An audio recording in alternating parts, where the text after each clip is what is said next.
పరిస్థితి. 10 ఏళ్ళు 2 లక్షల కోట్ల రూపాయలు ఖర్చు పెడితే 1500 కోట్లతోని పూర్తి కావాల్సిన కల్వకుర్తి పూర్తి కాలేదు, 500-600తో పూర్తి కావాల్సిన కోయిల్సాగర్ కానీ, భీమా కానీ, నెట్టంపాడు కానీ పూర్తి కాలేదు. దేవాదులు అక్కడనే ఉంది, కాంతానపల్లి అక్కడనే ఉంది, సమ్మక్క సారలకు అక్కడనే ఉంది, ప్రాణహిత చేవల్ల ఎడారిగా మారింది. తుమ్మిడియేటి దగ్గర తట్ట మట్టి కూడా తీయలేదు.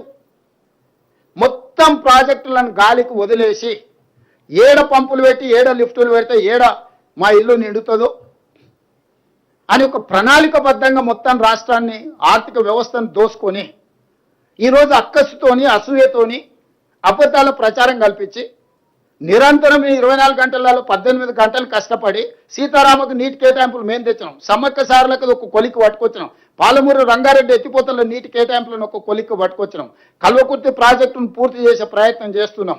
ఈరోజు సంగంబండ నుంచి అన్ని ప్రాజెక్టులను పూర్తి చేయడానికి ప్రయత్నం చేస్తాం. ఎస్ఎల్బిసి 42 కిలోమీటర్ల టన్నెల్ 30 కిలోమీటర్లు కాంగ్రెస్ కంప్లీట్ అయితే సంవత్సరానికి 1 కిలోమీటర్ కొడితే కంప్లీట్ అయ్యేది. గ్రావిటీతో 3,60,000 ఎకరాలకు ఫ్లోరైడ్ ప్రాంతమైన నల్గొండకు నీళ్ళు వస్తాయనుకుంటే దాన్ని అక్కడ పడవ పెట్టిన దాంట్లో కమిషన్లు రావని మనమే కష్టపడి తిరిగి ప్రారంభిస్తే అనుకోకుండా దుర్ఘటన జరిగితే అక్కడ మనుషులు చచ్చిపోతే పైశాచిక ఆనందం.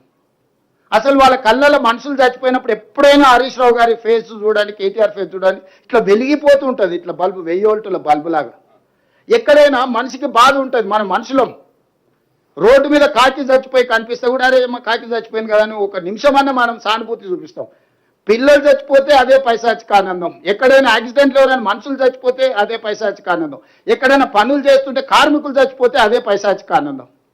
మీ పార్టీ అకౌంట్లోనే 1500 కోట్ల రూపాయలు ఉన్నాయి. ఎవరిచ్చిండ్రు అవి? తెలంగాణ ప్రజలు ఇచ్చినవే కదా. అందులోకి వెళ్ళి ఆ కుటుంబానికి 10 లక్షలు, ఆ కుటుంబానికి 10 లక్షలు, ఆ కుటుంబానికి 10 లక్షలు ఈ దురదృష్టవశాత్తు ప్రమాదంలో చచ్చిపోయిన పేదలకు పంచిపెడతారని ఈ 18 నెలలు చూసిన. 10 పైసలు పిల్లికి కూడా బిచ్చం పెట్టరు. రోడ్డు మీద 10 పైసలు ఒకవేళ కనిపిస్తే కూడా బండి పక్క కాపి రోడ్డు పక్కన 10 పైసలు కూడా తీసుకొని జేబులు వేసుకొని పోయే లక్షణాలు ఉన్న మీరు ఈరోజు తెలంగాణ ప్రయోజనాల గురించి మీరు మాట్లాడుతురా? ఈరోజు మాకు బాధ్యత లేదన్నట్టుగా మమ్మల్ని ఏదో బద్నాం చేయాలనే చిల్లర ప్రయత్నం. హరీష్ రావు గారు చిల్లర ప్రయత్నాలు మానేసేయి.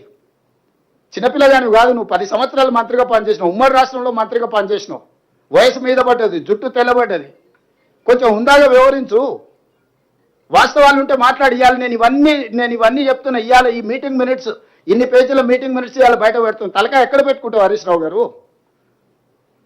ఎన్ని రోజులు అబద్ధాలతో బతుకుతారు?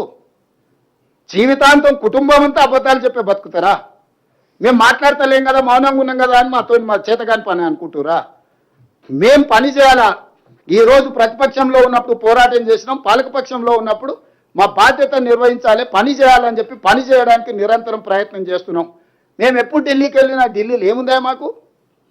ఢిల్లీ కేంద్ర ప్రభుత్వానికి కొన్ని సబ్జెక్ట్స్ ఉంటాయి, రాష్ట్ర ప్రభుత్వానికి కొన్ని సబ్జెక్ట్స్ ఉంటాయి, కేంద్ర రాష్ట్ర ప్రభుత్వాలకు కొన్ని సబ్జెక్ట్స్ ఉంటాయి.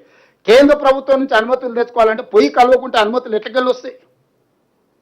మేము డెట్ రీస్ట్రక్చర్ చేసుకోవాలి. నువ్వు అడ్డగోలుగా 11% అప్పులు తెచ్చినావు, దాన్ని 7% తగ్గించాలంటే కేంద్ర మంత్రిని కలవాల్సిన అవసరం లేదా?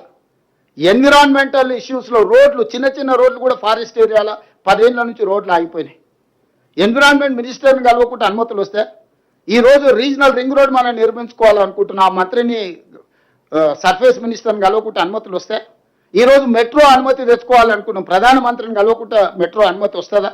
ఈరోజు మూసి ప్రక్షాళన చేసుకోవాలనుకుంటున్నాం, దానికి సంబంధించిన అనుమతులు నిధులు తెచ్చుకోవాలంటే ఎవరిని కలవాలి?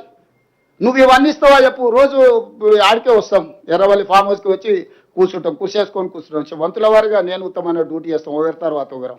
అన్ని మీరే ఎట్లాగ ఉన్నాయి కదా. 10 పైసలు మితికి ఇవ్వండి, 50,000 కోట్లు ఏమవుతుంది? సంపాదించింది ఇద్దరు బాబామర్దలు అనుకుంటే ఒక 50,000 కోట్లు ఒక లెక్కనా? బాండ్స్ రాసిస్తాం రాష్ట్ర ప్రభుత్వం నుంచి. 10 పైసలు మితికి ఇవ్వండి, ఏడ దాచుకుంటారు? దాచిపెట్టుకొని టెన్షన్తో బీపీ షుగర్లు లో బీపీ వచ్చేసి హాస్పిటల్ వాడాల్సి వస్తుంది, దాచుకుని ఎవరు దొంగ ఎత్తుకపోతాడో అని.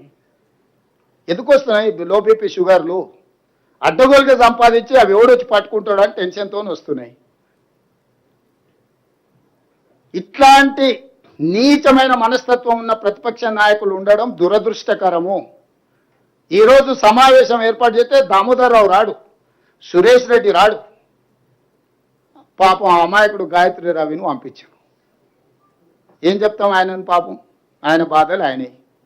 మాట్లాడితే రాసి కాగితం రాసి పంపించారు ఇదే చదువని. అది చదివినాక మాట్లాడితే ఆయనకి ఏం తెలుస్తలేదు, ఇక లేదు వాకౌట్ అన్నాడు. మనం వాకౌట్ల కోసం సమావేశం విలువలే కదా, మాట్లాడుకోనికే పిలిచినాం, సూచన తీసుకోనికే పిలిచినాం. కాగితం రాసి ఇచ్చి పాపం లీడర్ వస్తాడు అనుకున్నాం, లీడర్ను పంపించారు, వచ్చి మొత్తం చూసి మొత్తం చదువుతున్నాడు. ఆయన కూడా సహచర పార్లమెంట్ సభ్యుడు, రెండోసారి రాజ్యసభకు వచ్చిండు, ప్రజాప్రతినిధిగా అతన్ని గౌరవించాలని అతను చెప్పినంత విన్నాం. నేను కొన్ని విషయాలు ప్రస్తావించడం మొదలు పెట్టగానే అసలు రంగు బయటపడదు అనగానే ఇక నేను లేచి వెళ్ళిపోతున్నా సార్, నేను ఉంటే ఉన్న ఉద్యోగం ముడతాను లేచి వెళ్ళిపోయాను. పాపం ఏం చేస్తాం, ఇది పరిస్థితి. అందుకే మీడియా మిత్రులారా, మీరు కూడా అబద్ధాలు చెప్పేటోళ్ళకి అంత ప్రచారం కల్పించకండి. మీరు కూడా పరోక్షంగా ఇట్లాంటి అబద్ధాలను ప్రోత్సహించినట్టుగా మారుతున్న పరిస్థితి. దయచేసి ఈరోజు ఉన్న పరిస్థితిని మీరు అర్థం చేసుకోండి. మాకు ఏమి దాపరికం లేదు, ఇందులో తెలంగాణ రాష్ట్ర ప్రయోజనాలే మా ఆలోచన.